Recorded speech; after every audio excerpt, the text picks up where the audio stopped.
The fire was small, built more for light than warmth. Mara fed it thin sticks, careful not to take more than the ground had already given. Tomas watched the smoke rise and bend with the night air, as if the land itself were breathing through it. They had been talking for hours, but now the conversation slowed into something deeper. Less about the machines themselves, and more about why some people had always hesitated before making them.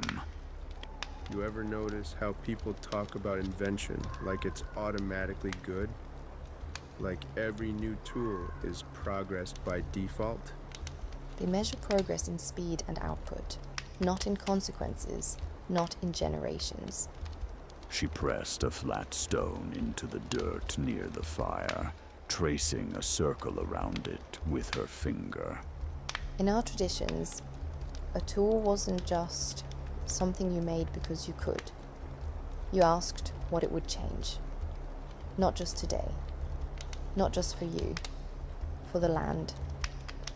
For the people after you. For the ones not born yet who would inherit whatever pattern you set in motion. That's the part most systems don't account for. Time beyond a single lifetime. A tool can alter a way of living slowly. It can shift habits, reshape landscapes, change how people relate to each other.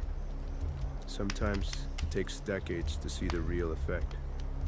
Sometimes centuries. That's why there was always caution. Not fear of knowledge, not rejection of innovation. Just an understanding. Once you introduce something into a community, it doesn't stay neutral. It reshapes behavior. It reshapes land use. It reshapes how people see themselves in relation to everything else. We affect the land just as much as the land affects us. That's not a metaphor. It's a system. You introduce a tool that increases extraction, the land changes, the water changes, then people change, diets change, movement changes, beliefs change.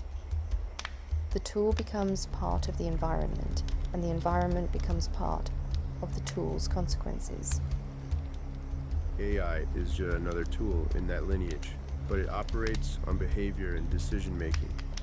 Not just physical land, it reshapes how people work, how they value time, how they interact with each other.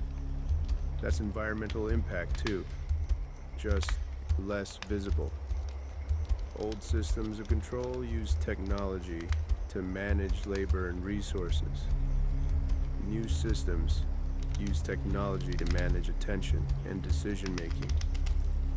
Both alter how people live on the land. Both alter how communities sustain themselves. And when a tool changes how people sustain themselves, it changes the land indirectly. If human work is devalued, people move. If people move, land use shifts. If land use shifts, ecosystems shift. It's all connected. That's the reasoning behind the hesitation. In many traditions, you didn't just adopt a tool and move on. You watched it. You observed its effects over time. You passed stories about it through generations. Not just instructions on how to use it, but warnings, lessons, adjustments. Oversight across generations. That's something modern systems struggle with. They operate on quarterly reports, election cycles, product launches, short horizons. But some effects only reveal themselves when the grandchildren are the ones living with them. He picked up a stick and placed it carefully back on the ground instead of feeding it to the fire. Tools and ideas spread. Once they spread, they're hard to pull back. So the question was never just, does this work? It was, what does this become over time? Yeah, I agree. And also, who does it make us become? Because tools don't just change the environment, they change the people using them. They shape habits, expectations, values. If a tool makes speed the priority, people start valuing speed. If it makes extraction easy, people start extracting more. If it makes decisions automatic, people stop practicing decision making.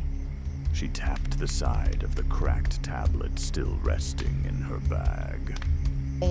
I can help restore languages, track environmental changes, support community planning.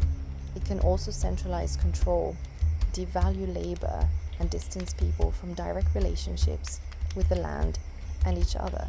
Same tool, different outcomes, long timelines. That's why the hesitation wasn't ignorance, it was awareness. A recognition that every tool enters into a relationship with people, with land, with time. And relationships require responsibility. The fire burned lower. When you know that you affect the land just as much as it affects you, you stop thinking of tools as separate from the environment. They become part of an ecosystem. And ecosystems don't react instantly. They respond slowly, sometimes quietly, sometimes too late for the ones who made the initial decision to see the result. He looked at the faint outline of the dry riverbed beyond the trees. Imagine if every new system had to be observed for generations before it was fully trusted. Imagine if the measure of success wasn't adoption rate, but whether the seventh generation could still live well with its consequences.